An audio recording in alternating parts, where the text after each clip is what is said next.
이번 시간에는 고린도전서 4장 말씀을 통해서 그리스도의 사역자들, 하나님의 집의 일꾼들에 대해서 살펴보도록 하겠습니다. 지난 시간에도 우리가 다룬 바가 있는데 그리스도를 위한 사역자들, 하나님의 일꾼들에 대해서 우리가 가져야 될 태도가 있습니다. 어떤 점을 우리가 조심해야 하느냐면 두 가지 양극단을 조심해야 됩니다. 하나는 아무런 생각 없이 자기가 좋아하는 어떤 사역자를 맹신하고 맹종하는 겁니다. 목사님이 그랬다면 무조건 옳다고 믿고 무작정 따라가는 겁니다. 성경적으로 올바르지 않은 것을 가르치거나 잘못된 행실을 하더라도 하나님의 종이니까 하나님께서 알아서 하시겠지 하고 같이 눈먼 인도자를 따라가면요, 둘 다 같이 구덩이에 빠지게 됩니다. 무작정 사람을 따라가는 이런 것도 피해야 하고, 또 그 반대쪽 극단이 있어요. 이쪽은 너무나 우리 목사님하고 사람만 보고 따라가는 쪽, 이쪽은 사사건건 의심과 비판의 눈초리로 보고 감시하고 견지하는 겁니다. 설교가 어떠니, 그 다음에 비판적인 태도로 꼬투리를 잡아내려고 하는 이런 태도도 잘못된 겁니다. 어떤 태도를 가질 것이냐? 그들을 하나님의 사역자로 인정하고 영적 지도자로 인정하고 그에 걸맞게 대접을 하는 것이 필요합니다. 그들을 인간적으로 숭배할 필요도 없고 그들을 종 부리듯이 혹은 비판적인 그런 눈으로 볼 것이 아니라 그리스도 안에서 같이 구원받은 한 형제로 대하는 그런 자세가 필요합니다. 존경할 것은 존경하고 본받을 것은 본받고 잘못된 것이 있거나 건의하고 싶은 것이 있으면 물어보고 건의를 올리고 이런 것들이 필요합니다. 고린도 교인들 가운데 문제가 뭐냐면은 이 교회가 바르게 서려면 그리스도라는 올바른 기초석 위에 사도들이 그 위에 뭘 세우지 않습니까? 이 말씀 사역자인 사도를 인정하고 존경까지는 아니라 하더라도 그 하나님께서 세우신 그 권위에 순종을 해야 하는데 사도권을 인정하지 않는 자들이 있었다는 겁니다. 그래서 고린도전서 4장 1절에 보니까 사람이 마땅히 우리를 그리스도의 사역자요 하나님의 신비들을 맡은 청지기로 여길지라는 겁니다. 사람들이 자기들을 그리스도의 사역자요 청지기로 여겨달라는 겁니다. 그렇게 안 여기는 사람들이 있어서 문제입니다. 자, 고린도전서 9장 2절 말씀에 보면은 다른 사람들에게는 내가 사도가 아닐지라도 분명히 너희에게는 사도이니 너희는 주 안에서 나의 사도직의 봉인이라고 했습니다. 9장 1절에서 이야기하는 것이 무엇입니까? 내가 사도가 아니냐, 자유자가 아니냐, 또 사도의 자격 요건 중에 내가 예수 그리스도 우리 주를 직접 만나지 않았느냐, 너희가 그리스도 안에서 주 안에서 행한 나의 삶의 열매가 아니냐. 다른 사람들은 나를 사도로 인정 안 할지라도 이 고린도 교인들은 고린도 교회를 세우고 성도들을 믿음 가운데 성장시킨 사람이 바울이기 때문에 사도권을 인정해야 한다는 이야기입니다. 문제는 이 정작 고린도 지역에서 말씀을 선포하고 교회를 세운 사도 바울에 대해서는 이 고린도 교인들이 무시하고 바울은 무시하고 거짓 교사들이 전하는 다른 복음, 다른 예수, 다른 영은 잘 받아들인다는 겁니다. 자기 교회 목사 말씀은 잘 안 듣고 저 밖에 있는 어떤 다른 이상한 교리나 다른 교회에서 사역하는 사람의 목소리에는 귀를 기울인다는 거예요. 이게 잘못된 겁니다. 누가 영적인 아버지이고 누가 교회에서 영적인 지도자냐. 그래서 이 그리스도의 사역자 된 자기 자신의 신분에 대해서 변호하는 겁니다. 바울이 고린도 교회 성도들한테 나를 이렇게 좀 대접해달라 그렇게 말하는 것이 아니라 우리가 하나님의 사도인 증거가 무엇이냐, 그리고 하나님의 사도로서 어떠한 일을 했느냐, 그리고 너희는 우리에 대해서 어떻게 대하는 것이 옳으냐, 사역자들을 어떻게 대해야 할 것인가, 거기에 대해서 이야기합니다. 자, 바울이 본문에서 설명하고 있는 사역자의 모습이 세 가지로 등장합니다. 하나는 청지기로 등장하고요, 하나는 구경거리로 등장합니다, 하나는 아버지로 등장합니다. 바울은 자기와 자기의 동료 사역자들을 가리켜서 하나님의 신비를 맡은 청지기라고 했습니다. 하나님의 신비입니다. 다른 성경, 어떤 성경에는 하나님의 비밀을 맡은 했는데, 비밀은 누설하면 안 됩니다. 절대 가르쳐 주면 안 돼요. 성경에는 이게 시크릿이 아니라 미스테리라고 되어 있어요. 신비로운 것. 그런데 하나님께서 계시를 통해서 그 신비를 알려주셨죠. 어떤 신비들이 있어요? 교회의 신비, 하늘의 왕국의 신비, 그리고 복음의 신비, 성육신의 신비, 성경에 기록된 이런 신비들을 하나님께서 계시를 해주셨다는 겁니다. 그걸 맡은 청지기입니다. 이 청지기가 그 신비들을 가르치고 전파해야 됩니다.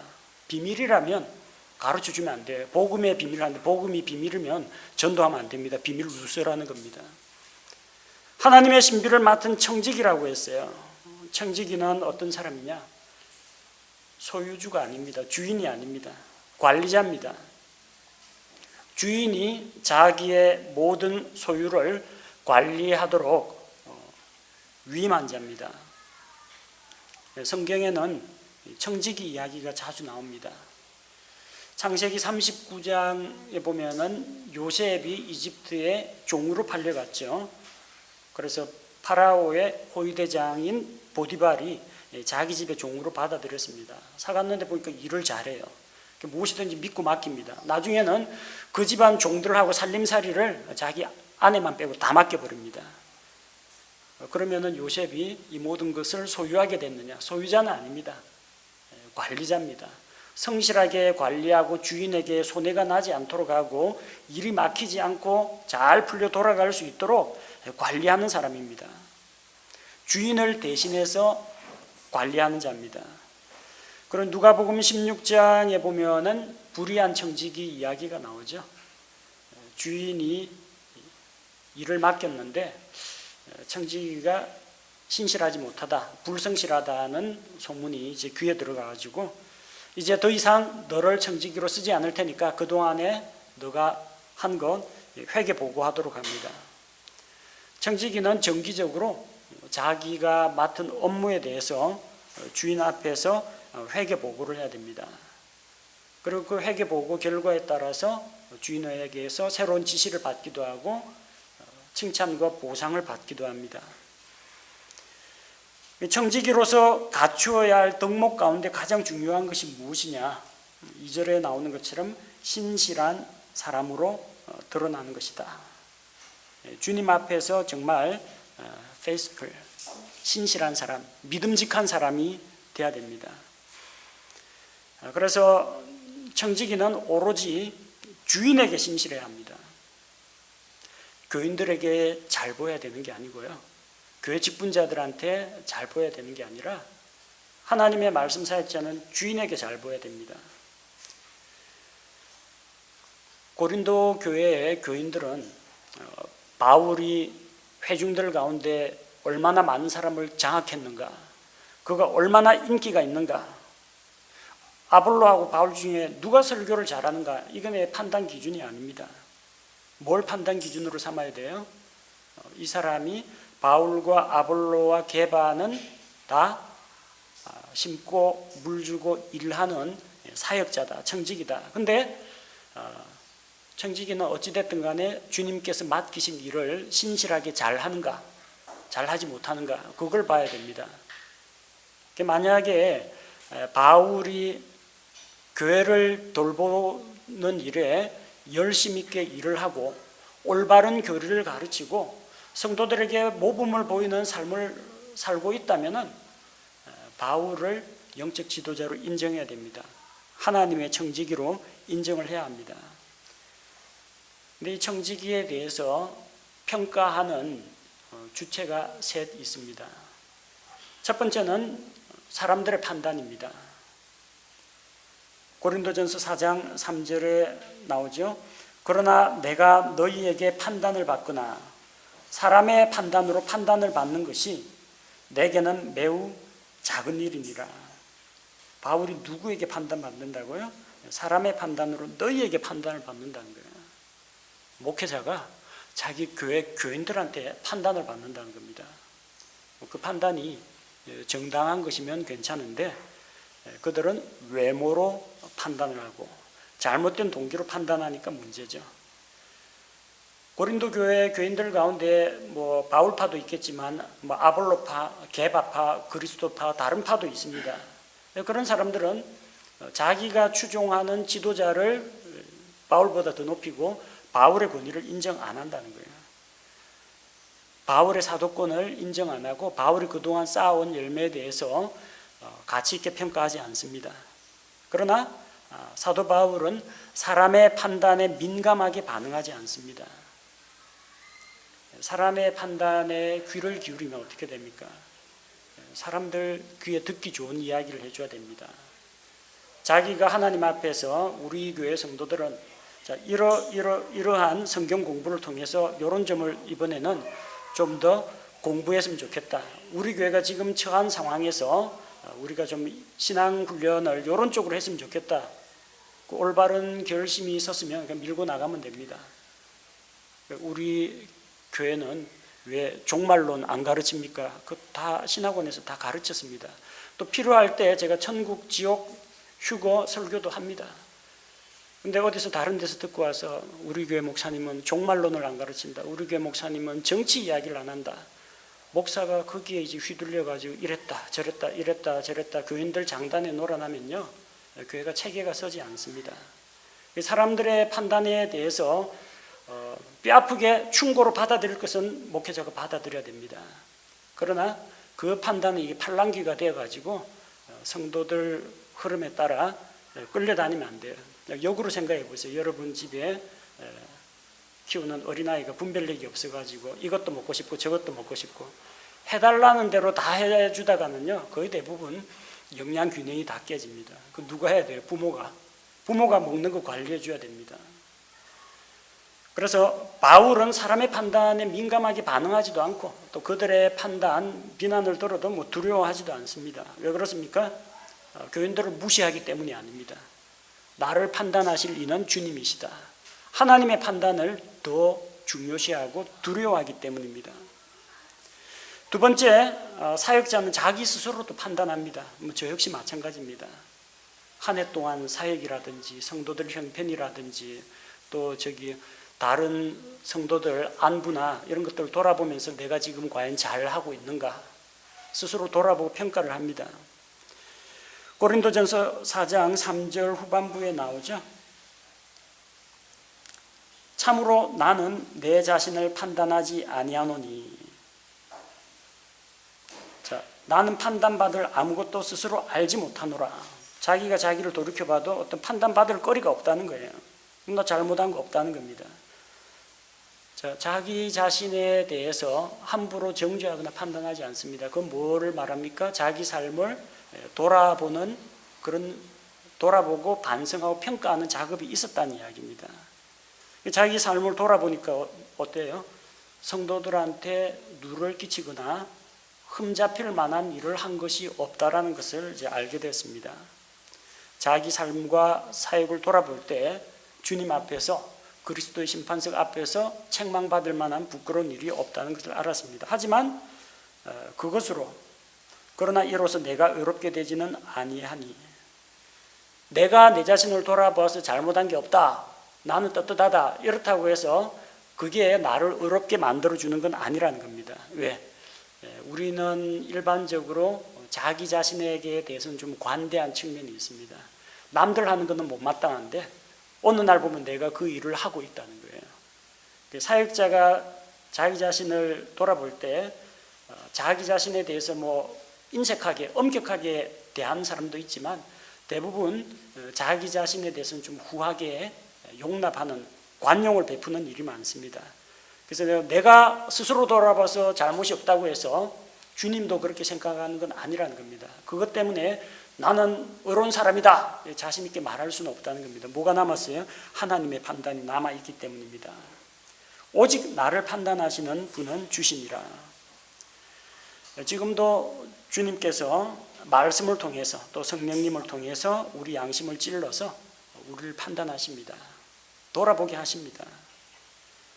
그런데 진짜 마지막 최종적인 판단은 그리스도의 심판석에서 주님에 의해서 내려집니다. 그 앞에서 공정한 판단을 받게 될 겁니다. 모든 진실이 밝혀지고 마음속의 동기나 태도나 인과관계나 과정이나 어떻게 해서 그런 일이 일어났는지 다 밝혀집니다. 그리고 거기에서 주님께 칭찬받을 자는, 신실한 자는 보상을 받게 될 것입니다.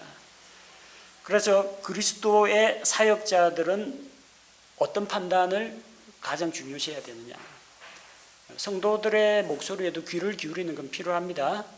그러나 성도들 해달라는 대로 이래라 저래라 해가지고 거기에 좌지우지돼서는 안 돼요. 또 자기 기준과 자기 판단으로 돌아보고 나는 하늘을 우러러 한 점 부끄러움이 없다, 그렇게 생각하는 것도 교만입니다. 자기가 잘 모르는 자기의 약점이나 실수, 그런 게 있을 수가 있고, 자기는 그런 의도는 아닌데 누군가는 상처받았을 수도 있는 겁니다. 뭘 두려워야 되냐? 주님의 판단을 두려워야 돼요. 사역자들은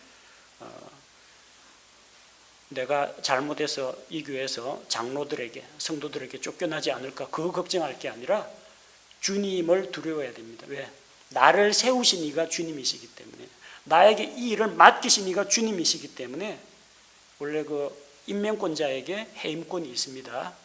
주님을 두려워해야 됩니다. 그런데 간혹 가다가 요 세 번째, 요걸 가지고 목회자들이 자기를 변명하고 방어하는 수단으로 쓰는 경우가 많습니다.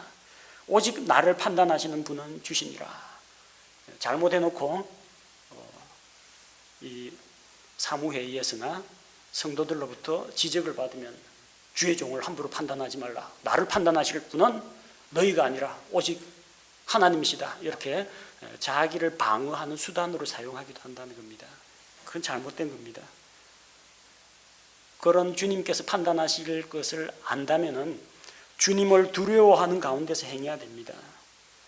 교회 공동체는 성도들의 영적인 성장과 이 바로잡음을 위해서는 사랑 안에서 진리로 책망하는 일을 할 수가 있습니다. 성도들 상호간에. 또 목회자가 잘못하면 누군가는 옆에서 조언을 해줘야 됩니다.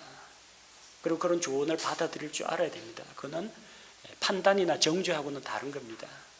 충고와 조언입니다.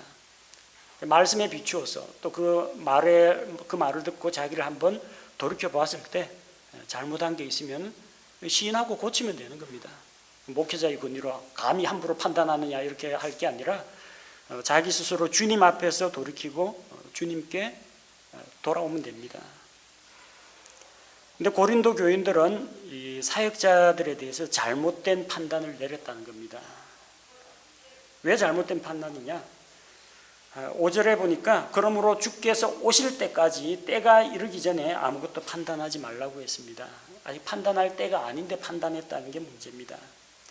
주님께서 다시 오실 때에는 어둠에 속한 일들, 감추어진 일들이 다 드러나게 됩니다.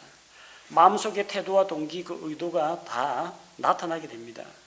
그런데 그들은 아직 때가 이르기 전에 사역자들을 판단했다는 겁니다. 바울이 이 고린도 교회 교인들에게 서신 보내고 계속 사역자들 디모데도 보내고 디도를 보내고 교류를 하고 있죠. 사역 아직 끝난 거 아닙니다. 지금 계속 하고 있어요. 그리고 그 가운데 어떤 것은 열매를 맺었고 어떤 건 열매를 맺어가고 있습니다. 한참 하고 있는데 아직 사역 완성도 안 했는데 마지막 심판의 때도 아닌데 때가 이르기 전에 그들은 섣불리 판단했다는 겁니다. 언제 판단해야 되느냐? 오직 하나님께서 사람들의 마음의 동기와 태도를 알고 계시기 때문에 하나님께서 그 때가 되면은 판단하실 때가 옵니다. 근데 그들이 자기들이 하나님을 대신해서 주제넘게 나서서 다른 사람을 판단하는 그런 오류를 범했습니다. 두 번째는 잘못된 기준으로 판단했다는 겁니다. 판단하라는 말이 있고 판단하지 말라는 말이 성경에 또 나옵니다. 다른 사람을 판단하지 말라. 같은 판단으로 너가 판단을 받으리라. 또 하나님 앞에서 너희 말을 듣는 것과 하나님 말씀 듣는 것 중에서 어느 것이 옳은지 판단하라. 사람의 판단으로 판단하지 말고 올바른 진리로 판단하라. 어떤 성경 말씀은 판단하라고 하고 어떤 성경 말씀은 판단하지 말라는 말이 나와요. 어느 게 맞습니까? 판단을 해야 돼요? 말아야 돼요? 자, 판단하다라고 할 때 성경 말씀이라는 올바른 기준 잣대를 가지고 우리는 평가를 할 수가 있습니다. 여기에 잘못된 교리인가 아닌가, 내가 오늘 이런 선택을 하고 결정을 하는데 이게 올바른가 안 바른가, 바르지 않은가, 그럼 판단해야 됩니다. 근데 성경 잣대가 아니라 내 기준, 내 잣대 가지고 왜 저 사람은 나처럼 하지 않고 왜 저 사람은 우리의 전통과 관습을 따르지 않고, 잘못된 기준 잣대를 가지고 다른 사람을 함부로 비난하거나 정죄하는 그런 판단을 하지 말라는 이야기입니다. 고린도 교회 성도들은 바울에 대해서 진리의 말씀으로 바울 선생이 진리를 가르치는가, 진리의 말씀을 우리에게 삶으로 보여주는가 당연히 판단할 자격이 있습니다. 근데 뭘 갖고 판단했어요? 개인적인 선호도 가지고 판단했습니다. 바울은 신체적인 약점이 있었습니다. 구체적으로 무엇인지는 나오지 않지만 몸에 가시가 있어가지고, 그럼에도 불구하고 너희가 나를 업신여기지 아니하고 하나님의 천사같이 맞이해 주었다 하는 거 보니까 어떤 외적으로 드러나는 결점이 있었던 모양입니다. 그게 어떤 말이 어눌한 건지 아니면 이게 시력이 약한 것인지 아니면 사람들이 부끄러워하는 간질 발작 증세가 있든지 어떤 약점이 있습니다. 근데 사람들은 바울을 외모로 판단했다는 겁니다. 외모는 성경 말씀이 아니죠. 또 바울을 판단할 때 자기들이 가지고 있는 어떤 편견을 가지고 판단했다는 겁니다. 교회를 세우기는 바울 사도가 세웠는데, 야, 성경 강론은 아볼로 선생이 제일이야. 자기가 좋아하는, 바울도 하나님의 종이고 아볼로도 하나님의 종이고 다 종인데, 자기가 누구를 추종하느냐에 따라서 자기 추종하는 지도자를 높이기 위해서 이제 다른 사람을 폄하하는 겁니다. 이건 잘못된 판단이라는 거죠.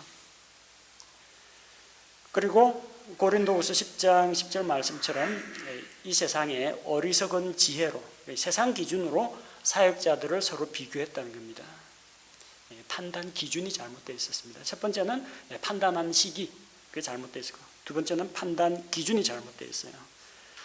그 다음에 잘못된 동기를 가지고 판단을 했다는 겁니다. 자기들은 교회 내에서 파당을 만들고 세력을 키웁니다. 바울파, 아볼로파, 게바파, 우리는 그리스도파. 그 세력을 넓히려면 어떻게 됩니까? 우리 추종 세력을 더 많이 끌어들이고 저 사람이 추종하는 저 지도자는 깎아내려야 됩니다. 잘못된 동기로 평가했다는 겁니다.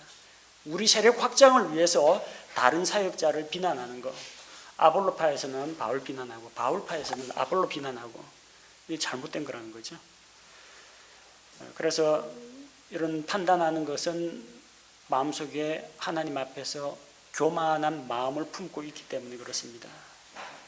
자기의 잘못은 보지 못하고 남의 잘못과 결점만 바라보고 높아진 마음으로 다른 사람을 낮춰 보는 것, 이런 동기 가운데 판단하는 것이 잘못이라는 겁니다. 하나님의 진리를 맡고 있는 사역자들, 그들도 평가를 받습니다. 판단하지 마십시오 한다고 판단 안 하겠습니까? 뭘 갖고도 평가합니다. 외모를 가지고 평가하는 사람도 있고, 그 사람의 언변을, 또 설교의 깊이를 가지고 평가하는 사람도 있고, 그의 가정생활을 가지고 평가하는 사람도 있습니다. 그런 거 하나하나 다 일일이 따지면 약점 없는 사람, 흠잡을 곳 없는 사람은 아무도 없겠죠. 우리는 그러면 하나님의 청지기들을 어떻게 평가할 것인가? 첫 번째는 그들이 무엇을 가르치는가, 무엇을 말하는가 평가해 봐야 됩니다. 하나님의 바른 말씀을 가르치고 있는가, 자신이 먼저 그 말씀을 순종하고 있는가, 바른 교리를 가르치고 있는가, 건전한 교리를 가르치는가 평가해 봐야 됩니다.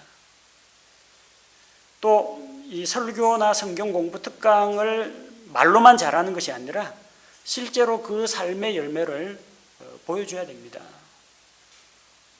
남편과 아내 관계가 원만한가, 자녀 교육은 잘 시키고 있는가, 개인 시간 관리, 그리고 건강 관리, 재물 관리는 바르게 잘 하고 있는가, 성도들 앞에서 솔선수범해서 일하고 모범을 섬기는 삶에 모범을 보이고 있는가. 그래서 이런 걸 가지고 우리가 성도들로부터 평가를 받고, 또 이런 걸 알기 때문에 우리가 마땅히 우리가 가르치는 바대로 삶의 열매를 드러내야 합니다. 사무엘은 자기 사역을 돌아보면서 이스라엘 백성 앞에서 이야기합니다.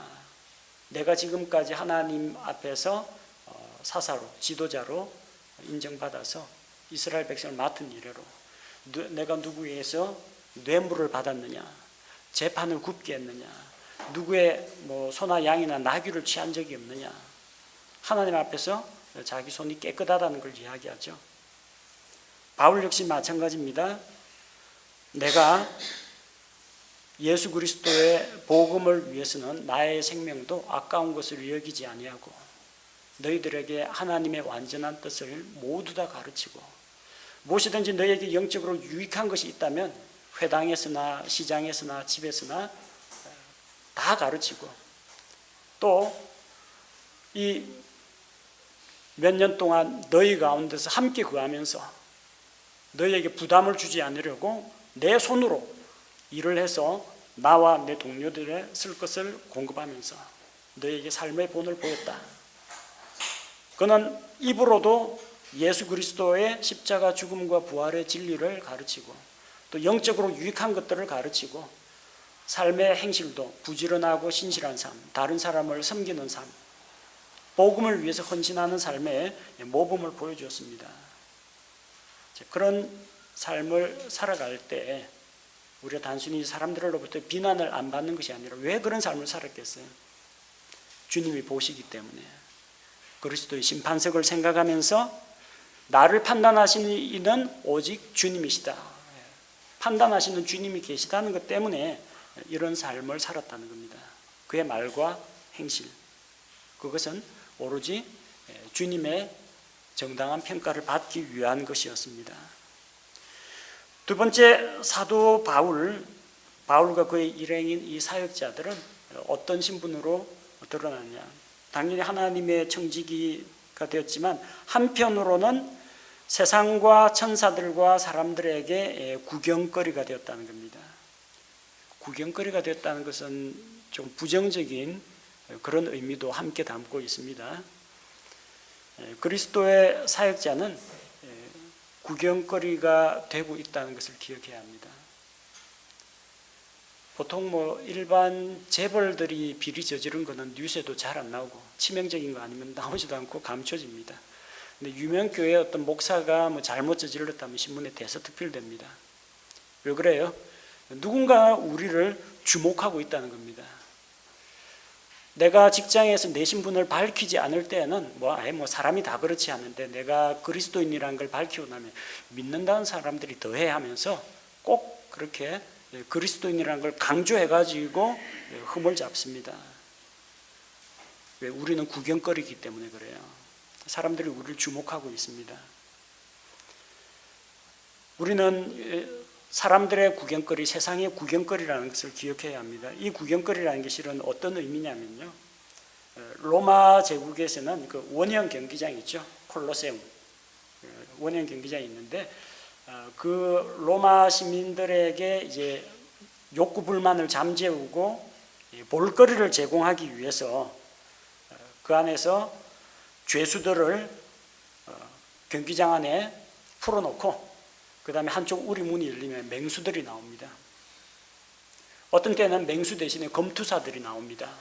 그래가지고 어쨌든 검투사하고 싸우게 하고 뭐 사제하고 싸우게 하고 죄수들한테 그런 일을 했다는 겁니다. 죄수를 사형에 채서 죽이는 방법 중에 하나입니다. 그럼 로마 시민들이 그걸 보고 이제 열광합니다. 피를 보고 또 그 싸우는 거, 자기가 그 자리에 있으면 그런 마음을 못 품겠지만 다른 사람이 그렇게 고난 당하는 것을 보고 이제 즐긴다는 겁니다. 그리스도인들도 그렇게 원형 경기장에 던져져서 맹수와 싸우거나 검투사에 칼에 맞고 죽거나 그런 일들이 있었습니다. 그게 구경거리라는 겁니다. 비천한 구경거리입니다. 세상 사람들에게 조롱당하면서 뭐 아주 멋진 무대에 올라서 인기 연예인이 돼가 뭐 노래하면 사람들이 와 박수치면 이 구경거리가 아니고요. 처참하게 고난당하고 지디겨지고 죽어가면서 다른 사람들의 조롱을 받는 그 구경거리, 이 세상의 찌꺼기 같은 존재가 되었다는 겁니다. 그래서 고린도전서 4장 7절에서 11, 2절은 참 읽으면은 옛날에 저 목회자 되기 전에 고등학교 때도 읽으면서 울컥했습니다. 사도 바울 진짜 고생 많았겠구나. 지금은 그런 생각이 좀 더 심합니다. 뭐라고 이야기하고 있습니까? 신분을 왕과 죄수에 비유하고 있습니다. 8절에 너희는 이제 배부르고, 고린도 교회 성도들 너희는 배부르고 이제 부유하며 우리 없이 왕처럼 군림하였도다. 너희가 군림하는 것을 내가 하나님께 바라노니 이것은 우리도 너희와 함께 군림하려 함이라. 교회에서 그들은 바울을 무시하고 자기들을 왕으로 세웠습니다. 왕처럼 군림했습니다.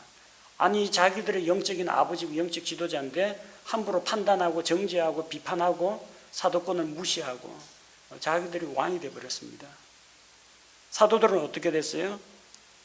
내가 생각하건대 하나님께서 사도인 우리를 죽이기로 정하신 자같이 마지막에 두셨나니 우리가 세상과 천사들과 사람들에게 구경거리가 되었노라. 원형 경기장에 떨어진 죄수와 같이 맹수와 검투사 위협 아래에 있는 자처럼 날마다 죽음을 무릅써야 하는 이런 고난을 겪는 그런 신세. 한쪽은 왕들처럼 군림하는, 한쪽은 복음을 위해서 핍박받는 죄수와 같은 존재가 되었다는 겁니다. 그런데도 바울은 불평하지 않습니다. 너희가 군림하는 것을 내가 하나님께 바라노니. 바울의 말은 이겁니다. 그렇게 너희끼리 호요식하면서 잘 살아라는 이야기가 아니라 죄와 사망의 권세에서 벗어나서 그리스도와 함께 왕노릇하는 것, 그걸 바란다는 겁니다. 너희는 왕가의 제사장들이기 때문에 너희가 왕노릇하고 그렇게 형통하고 잘 되면 우리도 너희와 함께 그리스도의 왕국에서 같이 군림하기를 원한다는 겁니다. 그들은 마지막이 되었습니다. 9절에 뭐라고 했습니까? 우리를 죽이기로 정하신 자같이 마지막에 두셨나니. 고린도 교인들이 사도권을 무시하고 바울 사도를 마지막에 두는 것을 허락했다는 이야기입니다. 하나님께서 바울을 맨 마지막에 내려놓은 게 아니라 그런 대접을 받는 것을 허용하신 겁니다. 근데 실상은 고린도전서 12장 28절에 보니까 교회에서 여러 가지 지체가 있는데 첫째는 사도요. 사도들이 제일 첫째입니다. 이래 돼야 교회 질서가 잡히는데 이 말씀 사역자인 사도를 고린도 교인들은 맨 마지막에 두었다는 겁니다. 구경거리로 삼았다는 거죠. 자, 두 번째, 누가 지혜로운 자이고 누가 어리석은 자입니까? 10절 말씀을 보니까 우리는 그리스도인으로 인해 어리석은 자가 되었으나. 왜 어리석은 자가 되었어요? 고린도전서 1장에서 살펴봤죠. 예수 그리스도의 십자가의 복음을 전하는 것이 세상 사람들에게는 어리석고 미련하게 보인다고 했습니다. 복음 자체는 하나님의 지혜입니다. 그건 어리석은 게 아닙니다. 근데 복음을 전한다고 뭐가 달라지나? 달라집니다. 복음은 믿는 자들에게 구원을 주시는 하나님의 권능이 되기 때문에. 그런데 믿지 않는 자들은 어리석게 여겼다는 겁니다. 믿지 않는 이방인들은 예수 그리스도가 너무 무기력하다. 제우스 봐라, 자기 말 안 들으면 벼락 탁탁 내려가지고 천벌을 내리고 뭐 짐승으로 만들어버리고 그러는데, 아니 예수님은 하나님의 아들이라고 하면서 억울하게 재판석에서 말 한마디 제대로 못하고 십자가 형벌받고 십자가에 달려 죽지 않았느냐? 왜 그래? 능력이 없느냐? 유대인들은 가증하게 여깁니다. 유대인들은 표적을 구합니다. 능력과 표적, 뭐 엘리야 같은 사람이 나타나서 한번 샥 휘젓고 가면은 와 하면서 추종할 텐데, 무기력하게 예수님께서 십자가를 지셨다. 그걸 보고 유대인들은 예수님에게 실망하고 그들은 예수님을 떠나갔습니다. 그런데 예수 그리스도의 십자가야말로 하나님의 능력입니다. 사람들은 바울이 어리석게 보였습니다. 안 믿는 사람들은 자기네 교주가 세상에서 제일 수치스러운 십자가에 달려 죽었다는 걸 떠들고 다녔는데 저 사람들 제정신이냐? 교주를 미화시켜도 부족할 판이에요. 그래서 복음을 전하는 것이 그들에게는 어리석게 보였다는 겁니다. 고린도 교인들은 세상의 지혜에, 세상의 철학에 물들어 있었습니다. 아니 잘 나가는 바울이 그냥 율법학자 율법 공부 좀 더 하고 랍비라는 소리 들으면서 대접받으면서 살 것이지, 다 내다버리고 이전에 가졌던 거. 로마 시민권 좀 가졌으면은 좀 매 맞기 전에 좀 시민권 이야기 미리 해가지고 매 좀 맞지 말고 좀 융통성 있게 살아야 될 텐데, 바울이 행하는 거 보니까 죄인들하고 어울리고 유대인들 만나면 유대인들에게 수준을 맞춰주고 자기에게 있는 기득권은 다 포기하고, 예루살렘에 있는 사도들은 꼬박꼬박 교회로부터 공급받으면서 사는데 매 맞고 굶주리고 헐벗고 사니까 어리석게 보이는 겁니다. 세상에 속한 것들을 다 버리는 게 어리석게 보입니다. 그러나 고린도 교인들은 말과 지식과 은사가 풍성하다고 했죠. 그들은 자기 스스로 잘났다고 생각했어요. 지혜롭게 여겼어요. 근데 실상은 고린도 교인들이 어리석다고 이야기하는 이 사도들이 하나님 앞에서는 지혜로운 자입니다. 하나님 눈에는 세상의 지혜와 세상의 기준을 따르는 그 고린도 교인들이 어리석습니다. 어리석다라는 말의 어원이 뭔지 압니까? 어리다는 말입니다. 어린애는 분별력이 없어서 어려요. 그들은 영적인 갓난 어린 아이입니다. 그러니까 어리기 때문에 어리석은 겁니다. 영적으로 성장해야만 하나님의 지혜를 갖게 됩니다. 누가 강한 자고 누가 지혜로운 자입니까? 10절에 우리는 약하나 너희는 강하며. 바울은 자기가 약하다는 사실을 잘 알았습니다. 그가 교만하지 않도록 하나님께서 육체의 가시를 주었습니다. 그래서 전도 여행 다닐 때 의사 출신의 누가가 항상 따라다녔습니다. 주치의 데리고 선교 여행 다녔습니다. 하지만 바울은 깨닫죠. 내가 약할 그때 곧 강하다. 왜? 주님의 능력은 약한 데서 온전해짐이라. 그걸 깨달았다는 겁니다. 고린도 교인들은 자기들이 똑똑하다, 은사가 많다, 지식이 충만하다, 우리는 이렇게 영적인 성취를 올렸다 자랑했습니다. 그러나 자기를 자랑하고 자기의 강함을 자랑한 자는 그야말로 약한 자입니다. 내 삶 가운데서 주님께서 영광 받으실 때 나의 연약한 것을 주님께서 강하게 사용하십니다. 누가 존귀하고 누가 멸시를 받았습니까? 너희는 존귀하나 우리는 멸시를 받는도다. 고린도 교인들은 사람들의 영광을 취했습니다. 은사 가지고 일하는 데 도구로 사용해야 되는데 은사를 가지고 자기 잘났다는 것을 과시하는 데 썼습니다.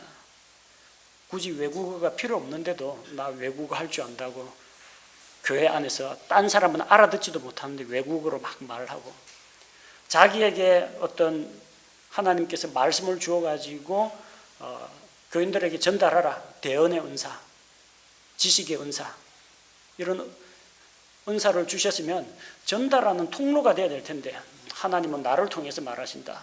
내 말이 곧 하나님의 말씀인 줄 알아라. 자기를 높이고 자기가 영광을 다 받아버립니다.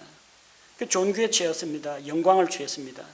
혹은 자기가 그렇게 어떤 재주가 없으면 조금 존귀한 인물, 위대한 인물, 바울, 아볼로, 게바 그 밑에 들어가가지고 세력을 만들어서 우리는 바울 선생을 모신 바울의 수제자들이다. 그 영광에 편승했다는 겁니다. 그러는 동안 사도들은 전도여행 다니면서 고난과 멸시를 받고 굶고 헐벗고 매맞고 거처가 없고 열심히 일해가지고 생활하고 욕먹고 핍박받고 비방을 당했습니다. 그래서 세상에 오물같이 되고 모든 것에 찌꺼기가 되었노라. 세상에 그야말로 찌꺼기가 되었습니다. 당시 이제 그리스 로마 요 시대는 오늘날 같이 도로가 깨끗하고 그러질 못했습니다. 그래서 도시의 쓰레기들을 이제 버리는 곳이 있어요. 로마의 그 하수구, 배수구가 목욕탕 문화도 발달했지만 이게 수로시설 쓰는 물을 공급받는 거하고 버리는 폐수 버리는 쪽이 또 따로 있어요. 그래서 그 시궁창 이야기하는 겁니다. 세상에 오물과 찌꺼기 온갖 대소변과 생활 쓰레기 같은 것들이 잔뜩 있는 오물과 만물의 찌꺼기 같이 취급을 받았다는 겁니다. 그토록 멸시를 받았습니다. 그런데 왜 이걸 감수하고 있어요? 그리스도의 사역자는 세상의 구경거리가 되고 성도들로부터 인정받지 못하고 조롱을 받더라도 겸손해야 됩니다. 왜? 누가 평가해요? 사람들이 나 알아주고 사람들이 나 위대한 지도자 이렇게 축해주는 것을 원하는 게 아니라 나를 판단하신 이는 오직 주님이시다. 그걸 믿고 있기 때문에 구경거리가 돼도 괜찮은 겁니다. 그런데 실상은 바울이 고린도에서 이런 대접을 받아야 할 사람이 아니고 아버지 대접을 받아야 합니다. 고린도전서 4장 13절에서 21절 말씀을 보면은 바울은 영적 자녀들을 낳은 아버지입니다. 물론 마태복음 23장 9절에서는 예수님께서 너희 가운데 땅에 있는 자를 아버지라고 부르지 말라고 했습니다. 너희 아버지는 오직 하나님이시다. 또 너희는 서로 랍비라 선생이라 부르지 말라. 너희 선생은 한 분 곧 예수 그리스도시라고 했습니다. 그래서 사람의 영광을 취하지 말라고 주님께서 이런 말씀을 주셨는데 바울은 한 번도 고린도 교회나 에베소 교회나 자기가 복음을 전한 교회에 내가 아버지다. 나를 아버지 대접하라. 앞으로 아버지라고 부르라. 그렇게 말한 적은 없습니다. 다만 여기에서 이야기하는 것은 영적인 아버지로 비유하는 겁니다. 14절에 내가 너희를 부끄럽게 하려고 이 편지를 쓰는 게 아니라 나의 사랑하는 아들들에게 하듯 너희를 타이르려고 한다. 너희는 내 사랑하는 아들이다. 내 거다. 그 이야기가 아니고 아들에게 하는 것처럼 그러니까 아버지가 아들 대하듯이 한다라고 했지 내가 아버지다라고 이야기한 적은 없습니다. 그리스도 안에서 너희에게 만명의 스승이 있다 해도 아버지는 많지 아니하니 그리스도 예수님 안에서 복음을 통하여 내가 너희를 낳았느니라. 그러니까 앞으로 아버지께 효도해라 그 이야기가 아니라 너희를 낳은 아버지의 마음으로 아버지의 책임감을 가지고 너희를 돌본다는 이야기입니다. 자, 아버지는 어떤 존재입니까? 아버지는 아이들에게 참 특별한 의미가 있습니다. 물론 이 부모 주시는 어머니의 사랑도 자녀들에게 큰 영향을 미칩니다. 그게 없으면 애들이 정서적으로 불안합니다. 근데 뭐가 필요하냐면요. 아버지가 필요합니다. 엄격하면서도 부드러운 아버지가 필요합니다. 잘못하면 매를 잡고 때리다가도 자식 어디 맞고 들어오면 자식 군대 가면 마음 약해지는 게 걱정되고 막 신경 쓰는 게 아버지 마음입니다. 아버지라고 해서 엄격하고 어머니는 유순하고 그런 거 아닙니다. 아버지의 마음. 자녀들에게 아버지로서 다가갔다는 겁니다. 그들이 잘되고 바른 길을 걸을 수 있도록 진리의 말씀을 가르치는 한편 빗나가지 않도록 고린도교에 얼마나 문제가 많습니까? 일일이 책망하면서 화가 머리끝까지 나가지고 이 간음한 자들, 이 사도도 못 알아보는 이 배은망덕한 이런 식으로 자기 감정을 발산하는 게 아니라 내가 이 편지 보냈는데 저 사람들이 회개 안 하면 어떡하지? 그게 걱정이 돼가지고 또 눈물로 밤을 새는 게 바울의 마음입니다. 그게 아버지 마음이에요. 바울이 영적인 아버지로서 고린도 교회 교인들을 위해서 어떤 일을 했습니까? 그는 가족들을 세웠습니다. 가족이 어떻게 형성돼요?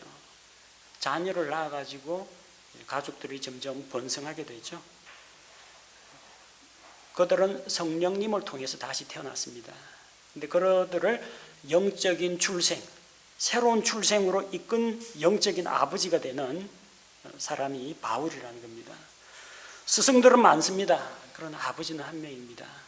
지금도 여기 떠돌아다니는 인터넷에 있는 수많은 설교 동영상이 있고 서점에 나와 있는 수많은 기독교 서적이 있습니다. 말로 하기는 참 쉬워요. 그러나 아버지가 되어가지고 직접 보여주면서 가르치는 사람은 많지 않다는 겁니다. 그건 지역교회 목회자입니다. 또 아버지는 가족들의 본이 됩니다. 어떤 삶을 아버지가 사느냐, 그 아버지가 한 거 그대로 닮아갑니다. 안 닮을 것 같죠? 그 유전적인 정보 때문에도 닮아가겠지만 삶을 같이 하면요, 그 말투나 그 좋아하는 어떤 선호도나 아니면은 식성이나 행동 양식이나 거의 다 배웁니다. 따라갑니다. 그래서 아버지는 자녀들에게 본을 보이고 바른 길을 가르쳐야 됩니다. 잘못할 때는 훈육을 해야 됩니다. 징계를 해야 됩니다. 그들이 불순종할 때 책망하고 도전하고 징계를 해야 됩니다. 사도 바울은 바로 예수 그리스도의 사도로서, 사역자로서 이런 삶을 살았습니다. 하나님의 청지기가 되어가지고 주님을 대신해서 성도들을 맡아서 돌보는 일을 했고, 또 바로 그 복음과 말씀의 사역자가 된 덕분에 이 세상에서는 조롱받고 멸시당하면서 구경거리로 전락했지만, 그럼에도 불구하고 그는 한 집안을 세우는 영적인 가장으로서, 아버지로서 교인들을 바르게 가르치고 훈육하는 그 사역을 담당했습니다. 그래서 우리는 이런 측면에서 그리스도의 사역자들을 인정하고 존중할 줄 알아야 됩니다. 역으로 사역자들은 바른 진리를 가르치고 진리를 따라 행하는 자신의 삶의 모습을 성도들에게 삶의 열매로 보여주는 것이 필요합니다.